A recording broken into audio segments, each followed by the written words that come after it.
창세기 15장 1절입니다. 우리 한 목소리를 읽겠습니다. 시작. 이후에 여호와의 말씀이 환상 중에 아브라함에게 임하여 이르시되 아브라함아 너는 말라 나는 내 방표요 너의 지극히 큰 상급이니라. 아멘. 할렐루야. 할렐루야. 오늘도 우리 곁에 계시며 우리의 삶을 인도하시는 우리 주님 앞에 감사와 찬양을 그리고 영광의 박수를 돌리며 나아가기 원합니다. 아멘. 할렐루야. 네. 감사합니다. 우리 함께 선포하죠. 나는 예배자입니다. 하나님을 기뻐하는 것이 다시 하나님을 기뻐하는 것이 나의 인생의 가장 큰 힘임을 고백합니다. 아멘. 오늘의 예배를 기대하고 있습니다. 여러분, 하나님께서 우리에게 새로운 길을 열어주시고 이 예배를 통해서 우리 인생의 새로운 답을 발견하게 하실 줄 믿습니다. 아멘. 네. 오늘은 제목, 두려움의 한가운데에서라는 제목으로 함께 은혜를 나누려고 합니다. 저는 요즘에 그 연휴를 보내면서도 불구하고 잠을 자주 설치고 있습니다. 그 세상의 근심 걱정은 혼자 다 짊어진 것처럼 밤에 자려고 누우면 고민하는 것들이 막 밀려옵니다. 예를 들면 이런 거예요. 여러분하고 크게 다르지 않을 겁니다. 이게 조금 다를 수 있지만 크게 다르지 않아요. 이런 거예요. 이제 일주일 뒤면 3월 1일이고 3월 1일이 일요일이라 주일이라 3월 2일이 되면 카드값이 나가는데 아무리 계산을 해봐도 모질라는 것 같아. 할부는 왜 이렇게 많아? 그런 거. 또 다솜이가 지금 3학년인데 하고 싶은 게 많대. 방과후 교실을 해달라는데 매일매일 하면 주여. 이런 현실적인 문제입니다. 그리고 또 어떤 거 있냐면 우리 소정이가 연애를 한다는데 만나는 놈은 괜찮은 놈인가? 이것들 사고 치는 거 아니야? 그리고 데이트한다고 예배 안 오면 어떡하지? 실제로 그런 적이 한 번 있거든. 그래서 어떡하지? 그런 생각. 종찬이는 알바를 하는데 주일에 계속 쉬질 못하는구나. 그래서 알바를 그만두라고 할 수도 없고 어떡하냐? 이런 생각. 내일 뉴스타트 자녀를 위한 새벽 기도회 시작하는데 내일 첫날인데 내일 청년부가 주관인데 청년부가 특송해야 되고 민범이가 기도해야 되는데 이것들을 잘 하려나? 그 와중에 이것들이 미쳐가지고 예배 끝나고 부산으로 놀러 간다던데 내일 조금밖에 안 오겠구나. 이거 어떻게 하면 좋냐? 이런 교회와 관련된 문제입니다.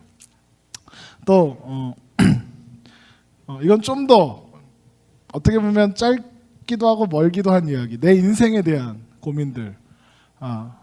인생이 참 생각해보니까 깜깜해. 어둠 속에. 앞으로 뭘 해야 되는가. 내가 아는 그 목사님은 어떤 탁월함이 있으셔서 벌써부터 나랑 나이도 별로 차이 안 나시는 저 목사님 벌써 이런 일들을 이루어 가시는구나. 저 전도사는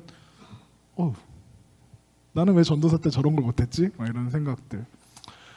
내 친구 목사는 아버지 잘 만나갖고 벌써 우리 교회만한 교회 담임 목사가 됐다는데 어떻게 해야 그렇게 되는 거야? 그런 생각. 요즘에 나 이런 거 해보고 싶은데 이걸 하려면 어떻게 해야 될까? 고민하다 보니까 결국엔 돈이 없네. 못하겠다. 사람들은 이야기하죠. 하나님만 바라보라고 하죠. 나는 목사니까 하나님만 바라봐야 되는데 이런 겁니다. 여러분 어떠신가요? 어떤 고민들이 있으신가요? 고민 없이 사는 인생이 가장 복된 인생인 것 같습니다. 고민 없는 사람 있어요? 있으면 좀 소개 좀 시켜주세요. 비결 좀 물어보게. 잠이 오지 않는 밤 여러분은 무엇을 하십니까? 이 시대를 살아가는 사람들, 우리가 특히 우리 청년들은 그런 고민들 살아가고 있을 거라고 생각합니다. 그래서 잠 못 이루는 밤들도 많을 거고, 그리고 그런 사치조차 부릴 여유 없는 사람들도 있을 거예요. 집에 도착하면 머리 대면 뻗는 거야. 고민할 틈이 없는 거야. 너무 힘들어서. 그런 사람들도 있을지 모르겠습니다. 네, 다시 묻죠. 여러분은 그 고민 때문에 혹은 여러 가지 걱정 때문에 염려 때문에 잠이 오지 않는 밤 무엇을 하십니까? 네, 집 앞에 있는 족발집에 가십니까? 500cc를 시킵니까? 네, 아니겠지. 저는 뭘 할 것 같으세요? 그런 고민, 네? 페이스북. 정확해요. 목사라고 막 기도하고 성경 보고 그러는 거 아닙니다. 그냥 고민하고 걱정하고 그럽니다. 그러다가 어느 순간에 잠드는 거고요. 예. 그리고 걱정한다고 달라지는 거 없잖아 라고 얘기는 하죠, 사람들이. 그죠? 근데 걱정한다고 해서 안 달라지긴 하지만 걱정을 안 할 수는 없는 그런 현실들 여러분 이해하실 겁니다. 잠 못 드는 밤 페이스북을 뒤적거리거나, 페이스북에 이렇게 그 시간이 되면요 이렇게 막 새로운 게 올라오지 않아요. 뭘 보느냐, 인스타를 보는 겁니다. 인스타에서 해시태그를 검색을 해갖고 이제 예쁜 카페도 보고, 제주도 가고 싶다 제주도도 보고, 다이가 어딜 갔다 왔구나 이렇게 보고, 가영이는 맨날 맛있는 거 먹으러 다니는 거 이런 거 보고 합니다. 그러다가 요즘에 이제 캘라그래피라는데 푹 빠져서 이것저것 퍼나르고 있는데 거기에 이런 글들을 발견하게 됩니다. 이런 거요. 제가 빠르게 얘기할 테니까 들으세요. 믿음 없는 자가 되지 말고 믿는 자가 되라. 나 고민하고 있는데 내 마음을 어렵게 하는 환경을 바라보지 말고 하나님을 주목합시다. 나 고민하고 있는데 주님은 결코 당신을 포기하지 않으신다. 따라서 당신도 결코 그분을 포기해서는 안 된다. 난 포기하고 싶은데 아직은 마침표를 찍을 때가 아니다. 오후 5시에도 우리를 부르시는 분이 계시다. 오후 5시는 언제야 도대체. 나의 힘이신 여호와여 내가 주를 사랑하나이다. 내 뜻대로가 아닌 주의 뜻대로. 아까 찬양했죠. 주님 말씀하시면 글쎄 우리는 하나님을 신뢰하기 때문에 순종한다. 하나님과 함께라면 당신의 삶의 속도는 언제나 퍼펙트. 나의 가는 길 주님 인도하시네. 그는 보이지 않아도 날 위해 일하시네. 보였으면 좋겠다. 그리스도인은 하나님만 붙잡고 기도해야 합니다. 그래 알지. 두려워 말라 내가 너와 함께 하리라. 알아요. 사람이 마음에는 많은 계획이 있어도 오직 여호와의 뜻만이 바로 서리라. 상황이 아니라 말씀이 당신의 삶의 결론이라. 내 힘으로는 견디고 지켜낼 수 없다. 이 세상에 묶여있던 시선을 돌려 주를 바라보라. 안다니까요. 네. 세상은 기도하는 당신을 결코 이길 수 없다. 나는 기도하는데 맨날 쳐. 이런 거를 보게 됩니다. 네. 저는 이런 것들을 보다 보면 무슨 생각을 하냐면 참 내 인생이 초라하구나를 느낍니다. 야, 이런 믿음의 고백들이 그 인터넷상에서 돌아다니고 그게 너무 그래 그렇지 그러면서 다운을 받으면서도 난 안 그런데 그런 생각들 때문에 그렇습니다. 하나님이 하시지, 하나님이 이루시지, 그런데 불안해. 두려워. 걱정돼. 그러고 보니 나는 믿음이 참 없구나 이런 생각을 하게 되었습니다. 그렇게 인스타를 보다가 한 장의 사진을 발견하게 됩니다. 불가능을 뜻하는 단어가 있습니다. 뭐죠? 임파서블. 미션 임파서블 할 때 그 임파서블. 그 임파서블이라는 단어가 떴습니다. 임파서블 그러면 이제 흔히 우리가 생각하는 예화가 뭐냐면 I'm possible 하는 거죠.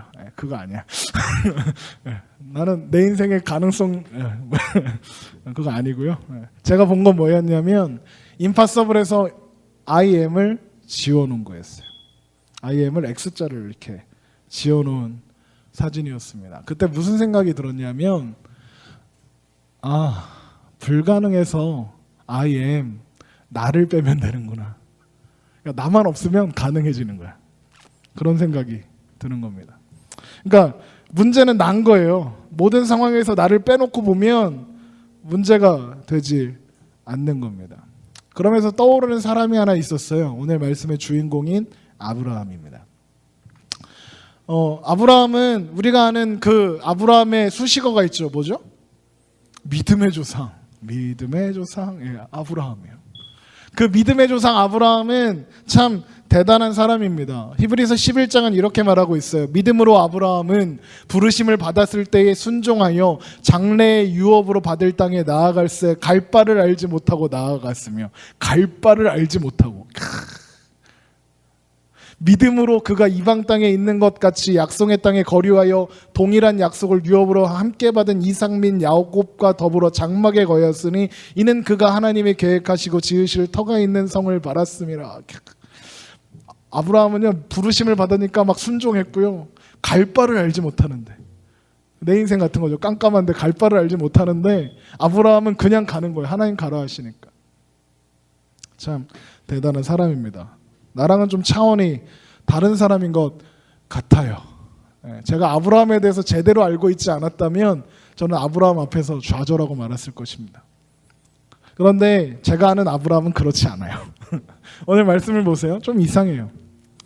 오늘 말씀을 봅니다. 이후에 여호와의 말씀이 환상 중에 아브라함에게 임하여 이르시되 아브라함아 두려워하지 말라. 나는 내 방패요 너의 지극히 큰 상급이니라 합니다.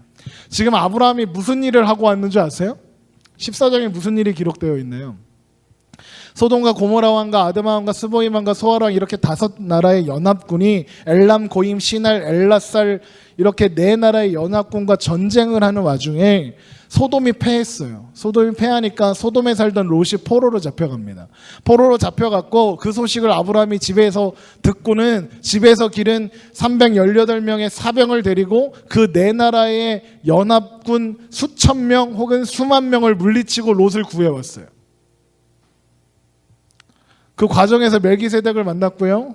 그 중에서 11조를 드렸고 뭐 그런 이야기가 14장에 기록되어 있습니다. 자 보세요. 그리고 나서 15장이에요.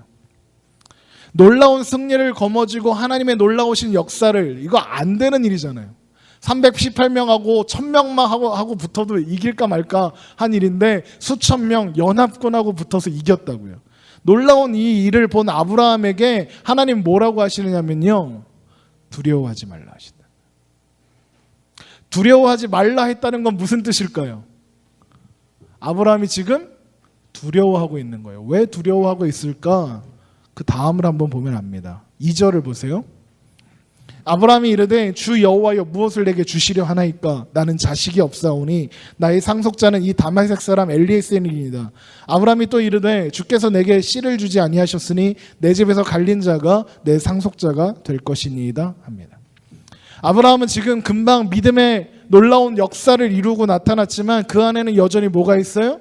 두려움이 있는데 그 두려움이 근원이 무엇이냐?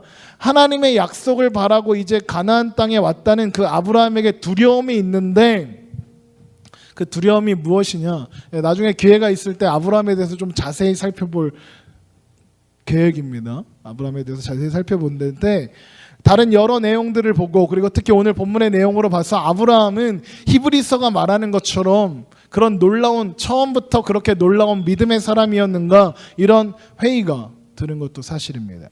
믿음의 사람이라면 게다가 눈앞에서 300명 정도 되는 그 군대로 4나라의 연합군을 무너뜨리고 돌아온 그 아브라함이 할 말은 두려움은 아닐 것 같은데, 두려움이 없어야 정상 아닌가라는 생각 때문입니다. 그런데 아브라함은 두려워하죠. 두려움의 원인은 더 심각합니다. 뭐냐? 하나님이 아브라함에게 하신 약속에 대한 신뢰가 불안한 겁니다.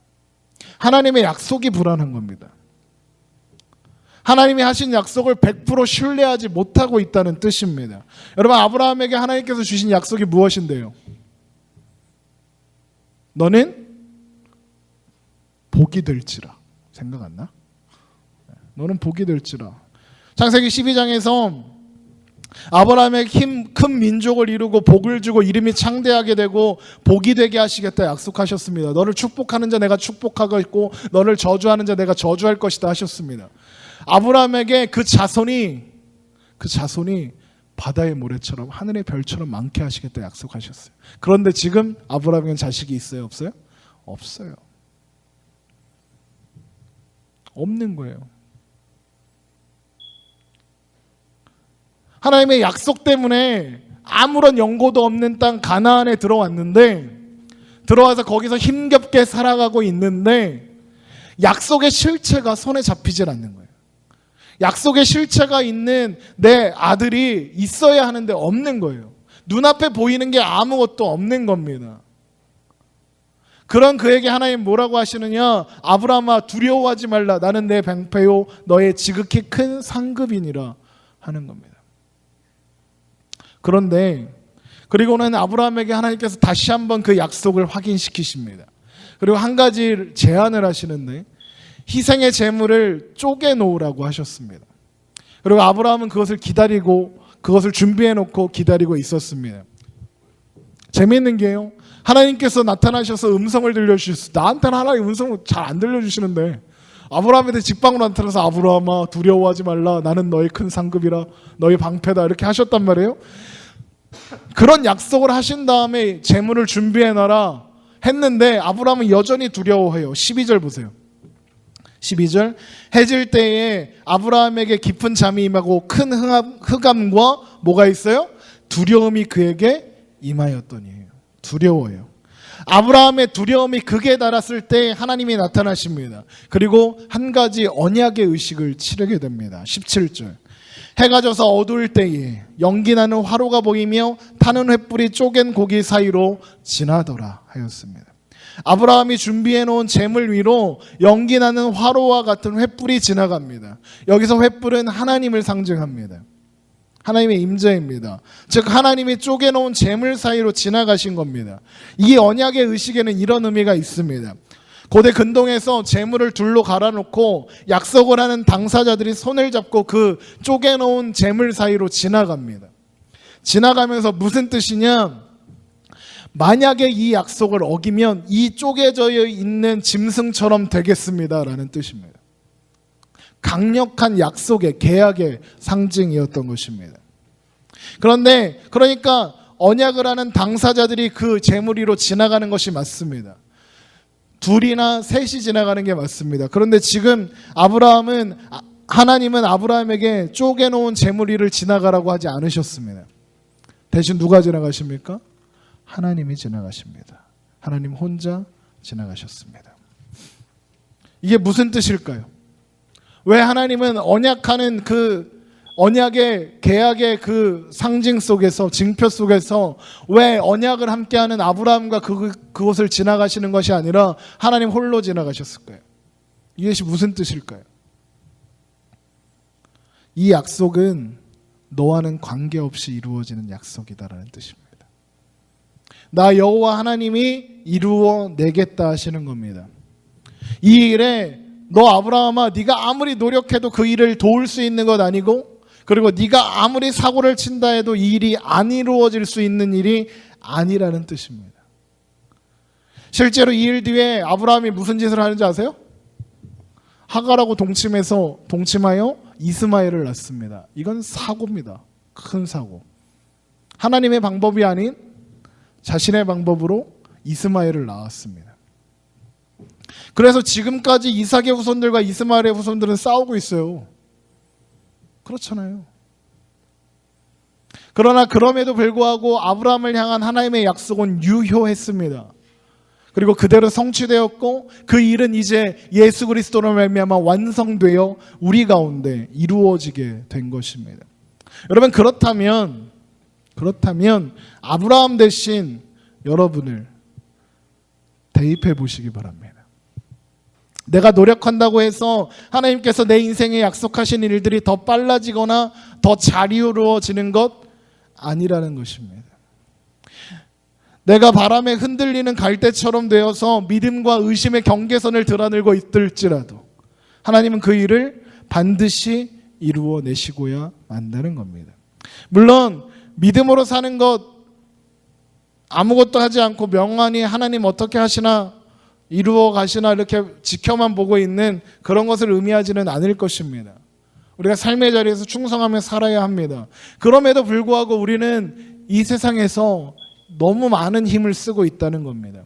아니 여러분 말고요. 제가 그러고 있습니다. 여전히 내 손과 발에 내 마음에 내 생각에 힘을 너무 쓰고 있습니다.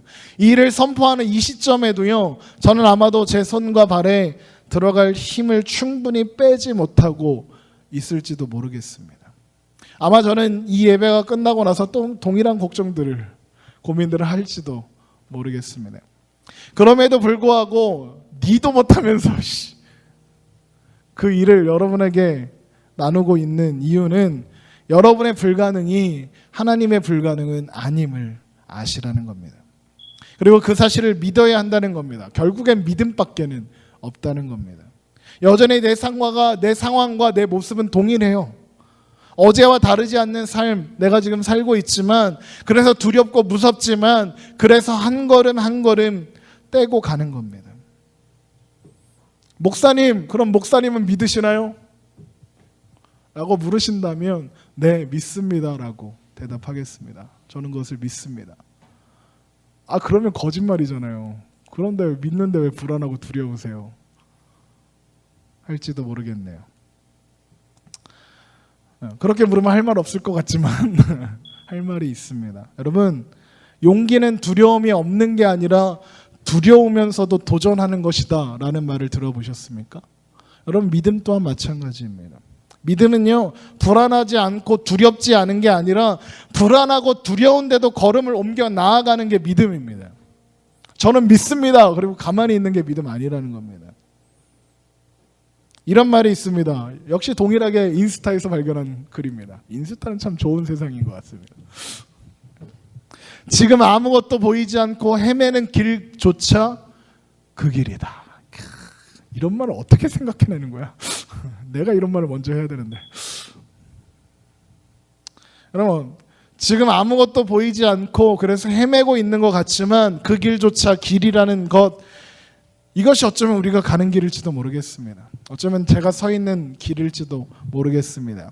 시편 119편 105절은 이렇게 말합니다. 주의 말씀은 내 발의 등이요 내 길의 빛이니이다. 진짜 웃겨요. 주의 말씀이 내 발의 등이야. 왜 하필이면 발의 등이야? 여기 들면 얼마나 좋아. 멀리 보이잖아. 근데 여기다 등을 놔. 해봐. 집에 깜깜할 때 여기다 등 놓고 한번 가봐. 보이나? 에? 후레쉬 이렇게 들지 이렇게 드는 사람이 어딨어? 근데 왜 하필이면 발의 등이야? 겨우 한 발자국밖에 보이지 않는 그 등, 그 등을 의지해서 간다는 거. 여러분, 걸음걸음을 하나님께서 비춰주시고 걸어가게 하신다는 겁니다. 이 약속이 지금 우리에게 필요한 약속인 것 같습니다. 하나님이요, 서치라이트로 내 인생길을 쫙 비춰주셨으면 좋겠습니다. 그런데 하나님은 우리에게 너의 발 앞을 비춰주시겠다 하십니다. 그렇게 한 걸음 가면 됩니다. 한 걸음 한 걸음 가야 합니다. 여러분, 그러면 이 시점에 여러분은 질문해야 합니다. 그러면 하나님, 그러면 나는 이제 무엇을 해야 합니까? 저는 이제 무엇을 하면 좋겠습니까? 생각해야 됩니다. 여러분, 결국 동일한 결론으로 가게 됩니다. 우리는요, 감히 예배해야 합니다. 우리는 그래서 예배해야 합니다. 믿을 수 없고 눈에 보이는 실체가 없어서 두려운 그때에 우리가 할 수 있는 일은 결국 예배라는 겁니다. 믿음의 눈을 뜨고 싶어서, 그래서 두렵고 싶지 않아서 발부둥 쳐봤자 믿음의 눈은 그렇게 쉽게 떠지는 게 아닙니다. 제가 지난주에 그랬죠. 눈을 돌려 하나님 기다리고 계시는 그곳을 바라보라고 했죠. 그거 쉽든가요? 그게 쉬운가요? 아니요, 쉽지 않아요. 내 현실과 상황 보지 않고 하나님만 보고 산다는 건 쉽지 않아요. 내 시선을 하나님께 돌리고 싶지만 내 현실과 상황을 그냥 그렇게 모른 척하기에 쉽지 않다고요. 그렇게 하면 너무 무책임하잖아요. 그런 생각도 들고 합니다. 그러니까 결국 우리가 할 수 있는 이유는 예배밖에 없는 겁니다. 하나님을 만나고 하나님을 소통하고 하나님과 소통하고 하나님을 만날 수 있는, 하나님의 이야기를 들을 수 있는 통로가 예배이고, 그 예배를 통해서 이 부족한 여러분과 크게 다르지 않은 똑같은 고민하고 살아가는 이 목사를 통해서 여러분에게 하나님의 음성을 들려주시기 때문에 그렇습니다. 여러분, 두려우십니까? 예, 저는 두렵습니다. 저도 두렵습니다. 그래서 여러분, 저는 그래서 예배하기로 작정했습니다. 예배 속에서 은혜를 발견하고 믿음의 이유를 발견하기로 했습니다. 저도 그렇게 하고 싶습니다. 여러분은 무엇을 하시겠습니까? 우리 함께 예배하는 자리로 여러분 나아가지 않으시겠습니까? 바로 그 예배의 현장에서 하나님은 우리에게 아브라함에게 하셨던 것처럼 두려워하지 말라 말씀하실 것입니다. 너의 믿음의 눈을 들어, 너의 믿음의 눈을 열어 하나님을 바라보아라. 하나님 그렇게 우리에게 말씀하실 것입니다. 우리 함께 찬양했으면 좋겠습니다.